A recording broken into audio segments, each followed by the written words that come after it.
सभी व्यूअर्स को मेरा नमस्कार। मैं Monika, assistant professor ABST, doctor Bhimrao Ambedkar government college Sriganganagar. Financial accounting में आज हम एक नया चैप्टर स्टार्ट करने वाले हैं जिसका नाम है डिपार्टमेंटल अकाउंट्स या विभागीय खाते। तो अभी सबसे पहले हमें ये पता होना चाहिए कि डिपार्टमेंटल अकाउंट्स होता क्या है या किस तरह के व्यापार में इन खातों को मेंटेन किया जाता है।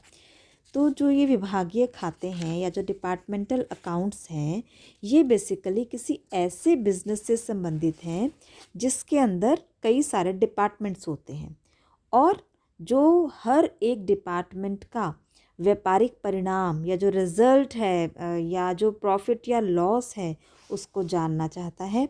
ऐसे बिजनेस में डिपार्टमेंटल अकाउंट्स को मेंटेन किया जाता है।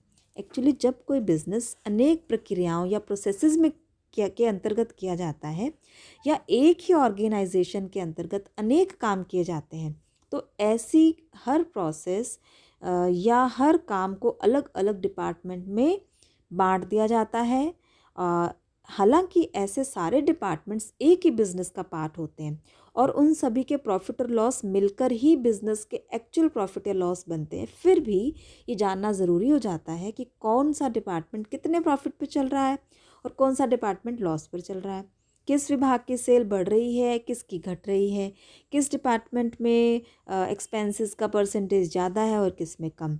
तो इसलिए हर एक विभाग का अलग अलग जो है लेखा किया जाता है, अलग अलग अकाउंटिंग की जाती है और साल के एंड में उन सब का अलग अलग प्रॉफिट और लॉस अकाउंट बनाया जाता है। तो in short we can say departmental accounts जो हैं वो एक ऐसे बिजनेस से रिलेटेड हैं जिसके अंदर कई सारे डिपार्टमेंट्स होते हैं और जो हर एक डिपार्टमेंट का प्रॉफिट और लॉस जो है वो अलग अलग जानना चाहता है और हर विभाग की जो कार्य क्षमता है उसको कंपैरेटिवली देखना चाहता है। तो ये आपका डिपार्टमेंटल जो अकाउंट्स हैं उनका थ्योरेटिकल बैकग्राउंड हो गया कि किस तरह के बिजनेस में इनको बनाया जाता है। अब क्या होता है कि जब हम ये चाह रहे हैं कि हर डिपार्टमेंट का हमें प्रॉफिट और लॉस अलग अलग पता चले, तो ऐसे में फिर हमें हर डिपार्टमेंट की इनकम्स और एक्सपेंडिचर्स का भी पता अलग अलग होना चाहिए।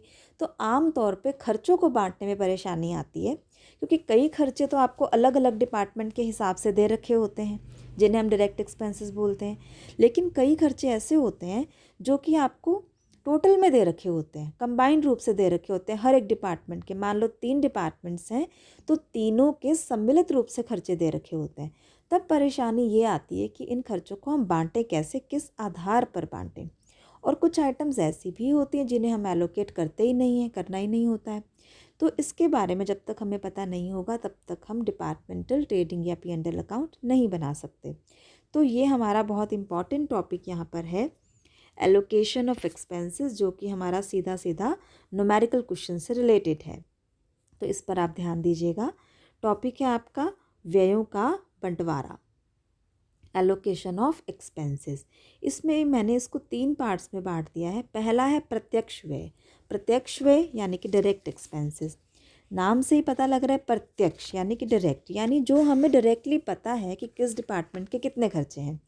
जो एक्सपेंसेस आपको हर डिपार्टमेंट के लिए अलग अलग किए जाते हैं, जो एक्सपेंसेस हर डिपार्टमेंट के लिए अलग अलग किए जाते हैं या आपको क्वेश्चन में अलग अलग दिए जाते हैं, वो हमारे लिए डायरेक्ट एक्सपेंसेस हैं। ठीक है, तो इन खर्चों को उस डिपार्टमेंट के ही अकाउंट में डेबिट कर दिया जाता है, उस डिपार्टमेंट के P&L अकाउंट में डेबिट कर दिया जाता है जिसके संबंध में वो खर्चे किए गए हैं। ठीक है, ट्रेडिंग का है तो ट्रेडिंग में उसको डेबिट कर देंगे, P&L का खर्चा है तो P&L में डेबिट कर देंगे। मींस उस पर्टिकुलर जो डिपार्टमेंट है उसके अंदर हम इसको दिखा देंगे क्योंकि हमें उस डिपार्टमेंट के लिए उस खर्चे की अमाउंट पता है। जैसे कि आपको दे दिया जाए कि 3 डिपार्टमेंट्स हैं X, Y और Z, तीनों की आपको अलग अलग वेजेस दे दी जाए या तीनों की अलग अलग जो है कर्मचारी हैं उनकी, जो उनका स्टाफ है उनकी सैलरी दे दी जाए, या तीनों डिपार्टमेंट्स के अलग अलग टेलीफोन के एक्सपेंसेस दे दिए जाएं। तो इस तरह से ये खर्चे जो हर डिपार्टमेंट के लिए अलग अलग किए जाते हैं ये प्रत्यक्ष व्यय कहलाते हैं। तो इसमें हमें बंटवारे की ज़रूरत नहीं पड़ती, हमें मालूम होता है कि किस विभाग का ये कितना खर्चा है। दूसरा टॉपिक है यहाँ पर, या दूसरा पॉइंट है व्ययों का बंटवारे योग्य व्यय। बंटवारे योग्य मतलब एलोकेबल, जिन्हें हमें बांटना है।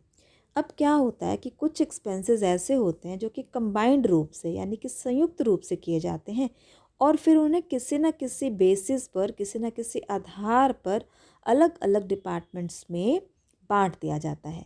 ठीक है, तो अब ये कौन से खर्चे हो सकते हैं और ये आधार कौन से होते हैं, देखिए।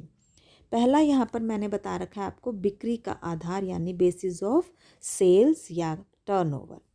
कुछ खर्चे ऐसे होते हैं जो कि क्लियरली सेल से रिलेटेड होते हैं, तो इसलिए हम उन खर्चों को हर डिपार्टमेंट की सेल के रेशो में बांट देते हैं।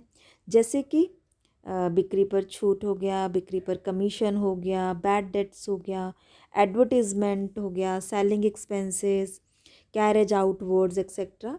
तो ये सारे खर्चे जो हैं सेल से रिलेटेड हैं, तो इन्हें हमें सेल्स के रेशो में बांटना होगा। दूसरा हो सकता है क्रय का आधार। कुछ खर्चे ऐसे होते हैं जो कि परचेज से रिलेटेड होते हैं, तो फिर उन्हें हमें हर विभाग की परचेज का रेशो निकाल कर उस रेशो में बांट देना है। तो ऐसे कौन से खर्चे हो सकते हैं, कुछ एक एग्जाम्पल्स मैंने लिख रखे हैं।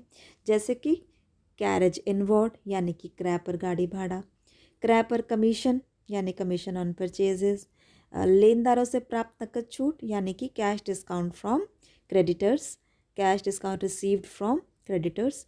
तो ये जो एक्सपेंसेस हैं या जो ये आइटम्स हैं ये किससे रिलेटेड है, परचेजेस से रिलेटेड है, तो इनको हमें परचेज के रेशो में बांट देना है। नेक्स्ट, घेरे गए क्षेत्रफल के आधार पर बेसिस ऑफ एरिया या प्लेस ऑक्यूपाइड। कुछ खर्चे ऐसे होते हैं जिनका संबंध पूरी तरह से हर डिपार्टमेंट के घेरे हुए स्थान से होता है, तो उनका बंटवारा डिपार्टमेंट्स के द्वारा घेरे गए एरिया या स्थान के आधार पर कर दिया जाना चाहिए। जैसे रेंट एंड रेट्स, बिल्डिंग के रिपेयर्स के एक्सपेंसेस, बिल्डिंग का इंश्योरेंस, बिल्डिंग का डेप्रिसिएशन, बिल्डिंग की साफ़ सफाई आदि, ये सब एग्जाम्पल्स मैंने यहाँ बता रखे हैं। फिर है आपका प्रत्यक्ष मजदूरी का आधार। कुछ चीज़ें ऐसी होती हैं जिन्हें हमें प्रत्यक्ष मजदूरी या डायरेक्ट वेजेस के रेशो में बंटवारा या एलोकेशन करना होता है। जैसे कि जो कर्मचारियों के श्रम कल्याण से संबंधित खर्चे होते हैं, उन सब का जो बंटवारा है वो प्रत्यक्ष मजदूरी के आधार पर किया जाता है। जैसे ईएसआई यानी एम्प्लॉयज़ स्टेट इंश्योरेंस स्कीम, या प्रोविडेंट फंड में जो कंट्रीब्यूशन है, या जो कैंटीन के खर्चे हैं, या फिर जो चिकित्सा के व्यय हैं श्रमिकों के कल्याण से संबंधित हैं, ये सारे जो हैं ये हर डिपार्टमेंट की मजदूरी यानी प्रत्यक्ष मजदूरी के आधार पर बांटे जाते हैं। इसके बाद फिफ्थ पॉइंट में मैंने कुछ अन्य आधार या अदर बेसिस बताए हैं। तो इन जो ऊपर जिनको हमने डिस्कस करा, इनके अलावा कुछ और भी खर्चे हो सकते हैं जिन्हें डिफरेंट बेसिस पर डिफरेंट डिपार्टमेंट्स में एलोकेट किया जाता है। तो यहाँ कुछ मैंने 3-4 फॉर एग्जांपल आपको बता रखे हैं। बाकी क्वेश्चन में कुछ अलग आएगा तो वहाँ हम उसकी बात उसी जगह पर करेंगे क्वेश्चन को सॉल्व करते समय। तो इसमें आप देखिए जैसे कि lighting and heating, Prakash.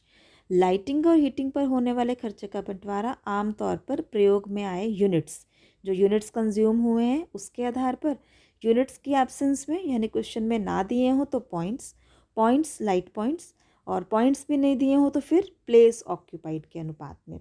Then विद्युत शक्ति यानी कि पावर, इसे मीटर के आधार पर बांटते हैं। मीटर ना हो या सूचना ना दी हो तो फिर हर विभाग में जो मशीन्स यूज़ में आ रही हैं उनके हॉर्स पावर और उनके चलाने के घंटों के आधार पर।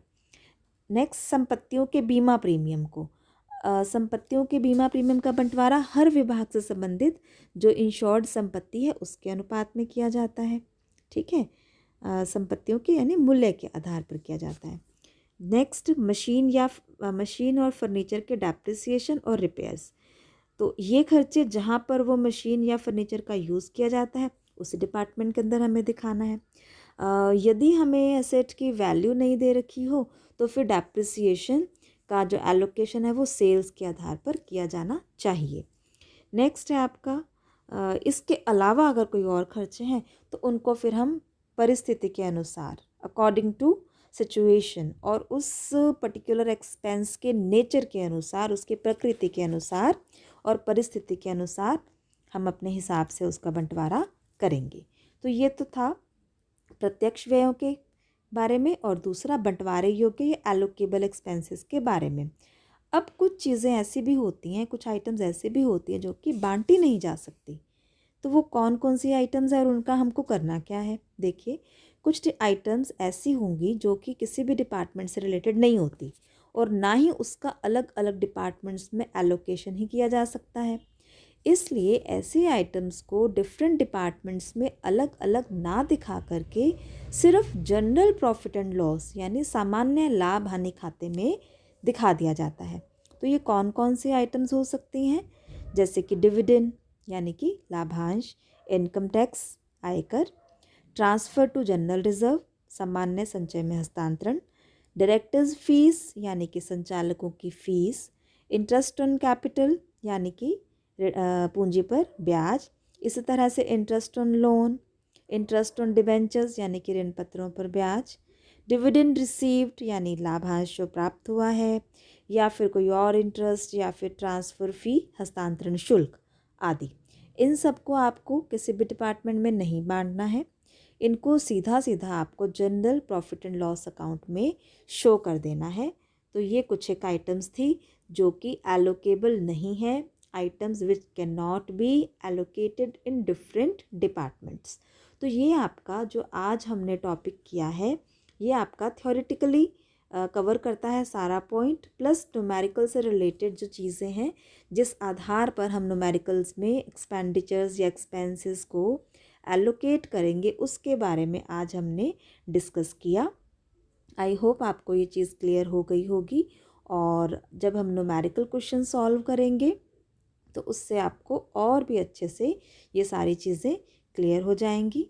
तो अभी आप इसको एक बार रीडिंग लीजिए इसकी, मैं आपसे इसका पीडीएफ भी शेयर कर रही हूँ और आप इस वीडियो को ध्यान से देखिए, इसको समझने की कोशिश कीजिए ताकि जब हम नेक्स्ट वीडियो में आपसे शेयर करूँ, क्वेश्चन मैं आपको सॉल्व करवाऊँ, तब आपको इससे रिलेटेड कोई परेशानी ना आए, क्योंकि आपने पढ़ रखा होगा तो फिर आपको कोई दिक्कत इसमें आएगी नहीं। तो अभी आज के लिए इतना ही। Thank you so much.